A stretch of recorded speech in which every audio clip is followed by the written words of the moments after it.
കേരളം മുഴുവൻ തട്ടിപ്പ്.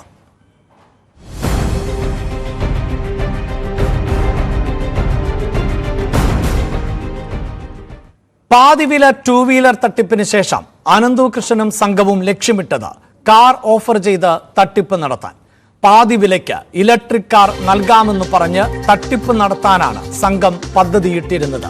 ഇത് സംബന്ധിച്ച ആലോചനകൾ നടക്കുന്നതിനിടെയായിരുന്നു അനന്തകൃഷ്ണൻ അറസ്റ്റിലായത്. അനന്തുകൃഷ്ണന്റെ ജീവനക്കാരിൽ നിന്ന് ഇത് സംബന്ധിച്ച സൂചന ലഭിച്ചിരുന്നതായി അനന്തുകൃഷ്ണന്റെ അയൽവാസിയും അഭിഭാഷകനുമായ എ രാജസിംഹൻ ന്യൂസ് 18 പറഞ്ഞു.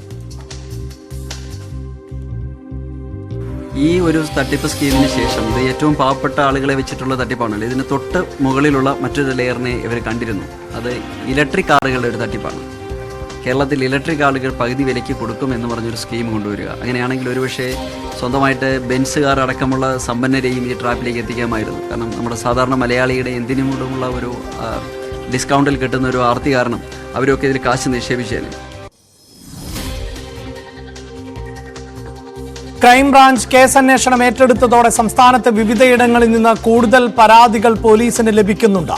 ഓരോ ജില്ലയിലെയും പരാതികൾ ഡിവൈഎസ്പിമാരുടെ നേതൃത്വത്തിൽ ഉള്ള സംഘമാണ് അന്വേഷിക്കുന്നത്. പരാതികൾ പരിശോധിച്ച് മൊഴിയെടുക്കേണ്ടവരുടെ വിശദമായ പട്ടിക തയ്യാറാക്കും. അനന്തുവിന്റെ ബാങ്ക് അക്കൗണ്ട് പരിശോധിക്കും.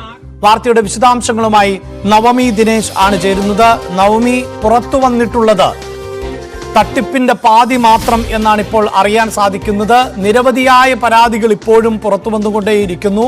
അതേസമയം തന്നെ ഈ തട്ടിപ്പ് തുടരുമ്പോൾ തന്നെ തട്ടിപ്പിന്റെ പുതിയ സാധ്യതകൾ കൂടി തേടിയിരുന്നു എന്നാണല്ലോ മനസ്സിലാക്കുന്നത്. പ്രത്യേകിച്ച് പാതി വിലയ്ക്ക് 4 വീലറുകളും നൽകുന്ന പദ്ധതിയിലേക്ക് ആലോചനകൾ ഉണ്ടായിരുന്നതായി വിവരങ്ങൾ പുറത്തു വരുന്നു.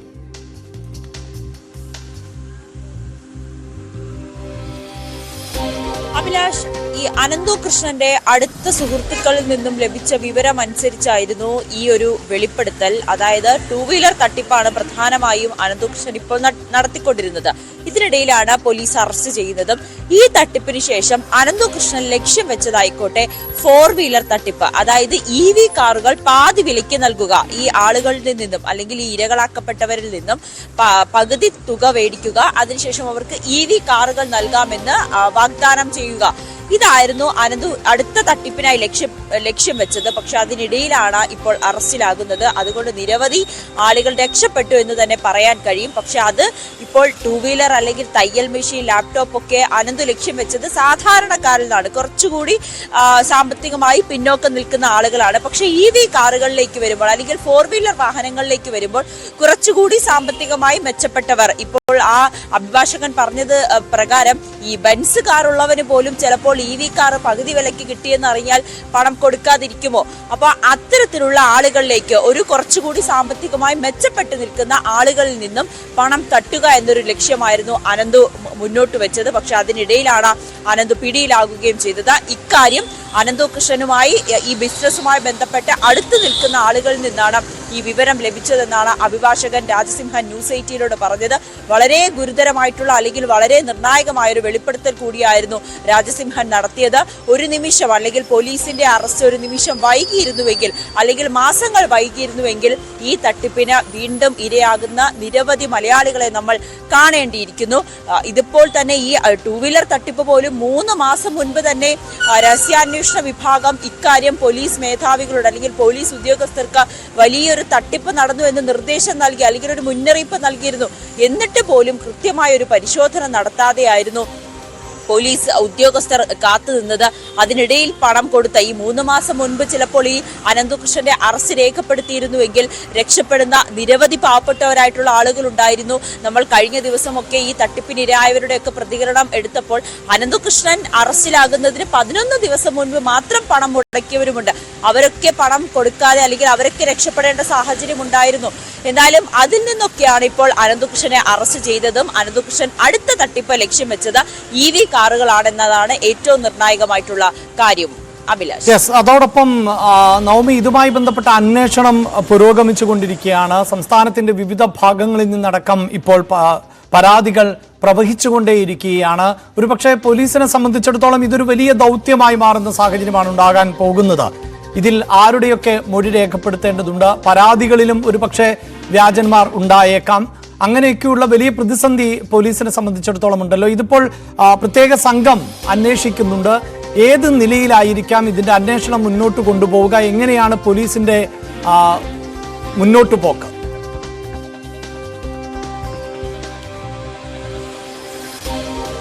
അഭിലാഷ്, ഇപ്പോൾ ക്രൈംബ്രാഞ്ച് അന്വേഷണം ഏറ്റെടുത്തിരിക്കുന്ന സാഹചര്യത്തിൽ പോലീസിനെ സംബന്ധിച്ച ഈ രേഖകൾ അല്ലെങ്കിൽ ഇതിനോടകം എടുത്ത രേഖകൾ, തെളിവുകൾ അല്ലെങ്കിൽ കിട്ടിയ പരാതികളെല്ലാം തന്നെ ക്രൈംബ്രാഞ്ചിന് കൈമാറേണ്ട സാഹചര്യമുണ്ട്. അതിനോടൊപ്പം തന്നെ ആളുകൾ ഇപ്പോഴും പോലീസ് സ്റ്റേഷനുകളിലേക്ക് എത്തി അവിടെയാണ് പരാതി കൊടുക്കുന്നത്.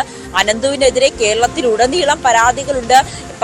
എറണാകുളം പറവൂരിൽ മാത്രം നമ്മൾ കണ്ടതാണ് 500-ലധികം പരാതികൾ. അതിൽ 2200 പേരിൽ നിന്നാണ് പണം തട്ടിയത്. അതിൽ പലരും പറയാൻ മടിക്കുന്നു, നാണക്കേട് കാരണം പരാതി കൊടുക്കാൻ മടിക്കുന്നുണ്ട്.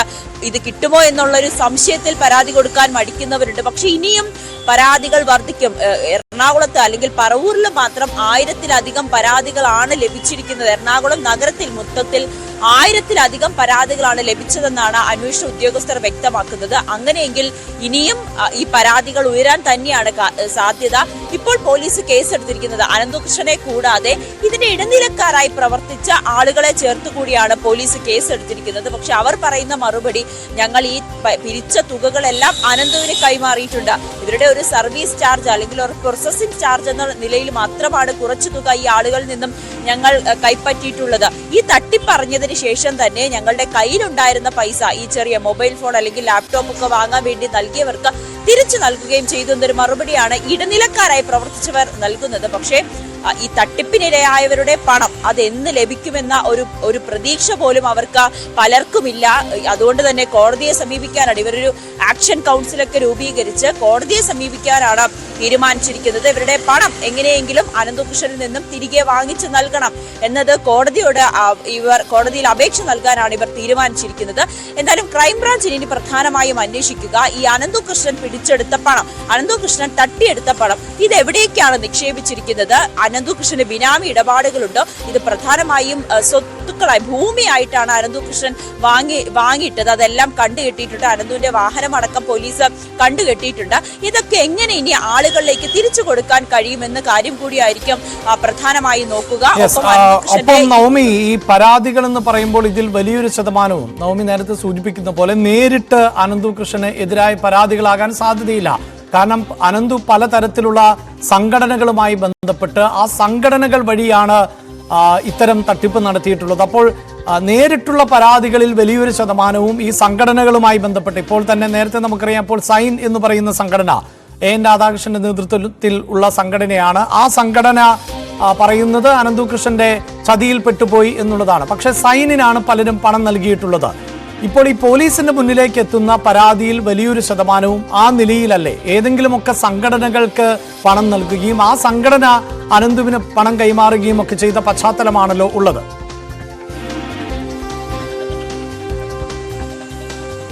അത് തന്നെയാണ് അഭിലാഷ് ഏറ്റവും പ്രധാനപ്പെട്ട കാര്യം. ഈ പാവപ്പെട്ടവർ അല്ലെങ്കിൽ ഈ തട്ടിപ്പിനിരയായവർ പണം നൽകിയത് നേരിട്ട് അനന്തകൃഷ്ണനല്ല, പകരം ഒരു ഇടനിലക്കാരെന്ന തരത്തിൽ ഈ ജനസേവാ സമിതി അടക്കം അല്ലെങ്കിൽ സൈൻ അടക്കമുള്ള നിരവധി സംഘടനകൾ വഴിയാണ് ഇവർ ഈ പണം കൈമാറിയിട്ടുള്ളത്. ആ സംഘടനകളുടെ ഭാരവാഹികൾ അല്ലെങ്കിൽ തലപ്പത്തിരിക്കുന്നവരുമായി മാത്രമാണ് ഈ തട്ടിപ്പിനിരയായ അല്ലെങ്കിൽ പണം നിക്ഷേപിച്ചവർക്ക് ബന്ധമുള്ളത്.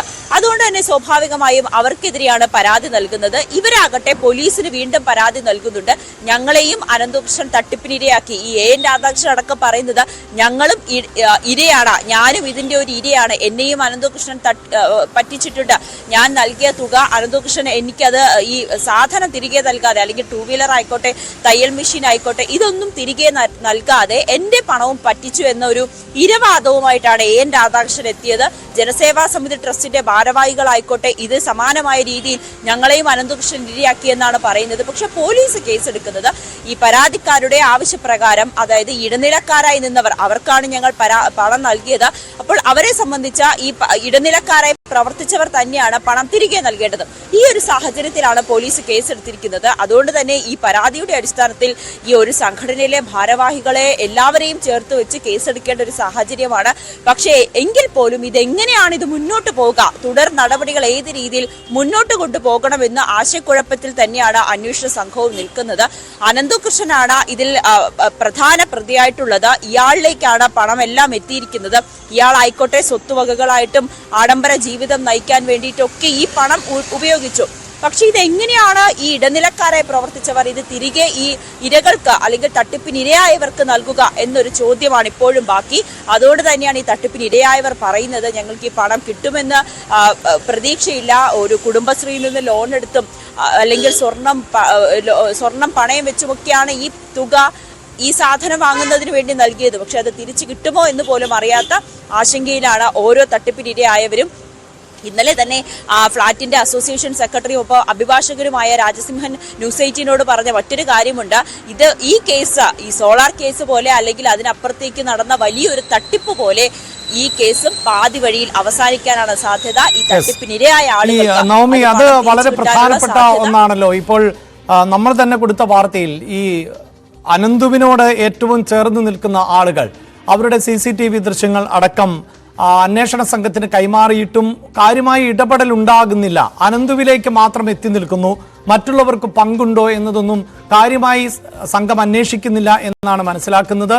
അനന്തുവിൽ നിന്ന് ആരൊക്കെയാണ് പണം കൈപ്പറ്റിയിട്ടുള്ളത്, അത്തരം കാര്യങ്ങൾ പോലും അന്വേഷണത്തിന്റെ പരിധിയിലേക്കൊന്നും വരുന്നില്ല. അപ്പോൾ ചിലരെയൊക്കെ സംരക്ഷിക്കുന്ന തരത്തിൽ കൂടി ആയിരിക്കണം അന്വേഷണം എന്ന് മുൻകൂട്ടി തീരുമാനിക്കുന്നു എന്നൊരു വിലയിരുത്തൽ പൊതുവെ ഈ തട്ടിപ്പുമായി ബന്ധപ്പെട്ട് നിലനിൽക്കുന്നുമുണ്ടല്ലോ.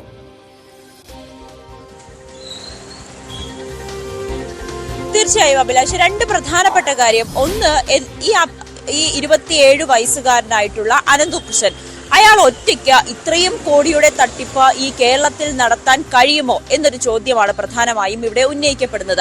അനന്തകൃഷ്ണന്റെ ഒറ്റയ്ക്ക് ഇത് തട്ടിപ്പ് നടത്താൻ കഴിയില്ല. തുടക്കത്തിൽ അനന്തകൃഷ്ണന്റെ മൊഴി എന്ന് പറയുന്ന പ്രകാരം പോലീസ് ഉദ്യോഗസ്ഥർ മാധ്യമങ്ങൾക്ക് പല നേതാക്കന്മാരുടെ പേരുകൾ പറയുന്നു, അല്ലെങ്കിൽ അനന്തകൃഷ്ണനുമായി ബന്ധപ്പെട്ട് നിൽക്കുന്ന പല നേതാക്കന്മാരുടെ പേരുകൾ പുറത്തു വരുന്നു. പിന്നീടുള്ള അന്വേഷണത്തിൽ ഈ പേരുകളൊന്നും തന്നെ പുറത്തേക്ക് വരുന്നില്ല, അല്ലെങ്കിൽ അവരിലേക്കൊന്നും അന്വേഷണം നീളാത്തൊരു സാഹചര്യമാണ്. തുടക്കത്തിൽ പറഞ്ഞ പേരുകളൊക്കെ പിന്നീട് അത് അങ്ങനെ മൊഴിയില്ല, അല്ലെങ്കിൽ ഇയാൾക്കെതിരെ മൊഴിയില്ല, ഈ നേതാവിനെതിരെ മൊഴിയില്ല, ഈ നേതാവിന് ഇതുമായി ബന്ധപ്പെട്ട പങ്കില്ല, അങ്ങനെയുള്ള വിശദീകരണമാണ് ഓരോ ദിവസം കഴിയുന്തോറും വരുന്നത്. അതായത് കൃത്യമായി ഒരു നേതാവിന് അല്ലെങ്കിൽ ഏതെങ്കിലും ഉന്നതർക്ക് ഈ കേസുമായി ബന്ധമുണ്ട്, അനന്തകൃഷ്ണന്റെ തട്ടിപ്പ് അവർക്കും അറിയാവുന്നതാണ്. അല്ലെങ്കിൽ എങ്ങനെയാണ് അനന്തകൃഷ്ണനെ പോലുള്ളൊരു വ്യക്തി നടത്തുന്ന ഇത്രയും വലിയ തട്ടിപ്പിന്റെ ഉദ്ഘാടന വേദികളിലൊക്കെ MP-മാരും MLA-മാരും ജനപ്രതിനിധികളും മന്ത്രിമാരും, എന്തിനു പറയുന്നു പ്രധാനമന്ത്രി അടക്കം പ്രധാനമന്ത്രിയുടെ ഒപ്പം നിന്ന് ചിത്രമെടുത്ത് ഇങ്ങനെ സോഷ്യൽ മീഡിയയിൽ പോസ്റ്റ് ചെയ്ത് ആ ആളുകളുടെ വിശ്വാസം പിടിച്ചു പറ്റാൻ എങ്ങനെയാണ്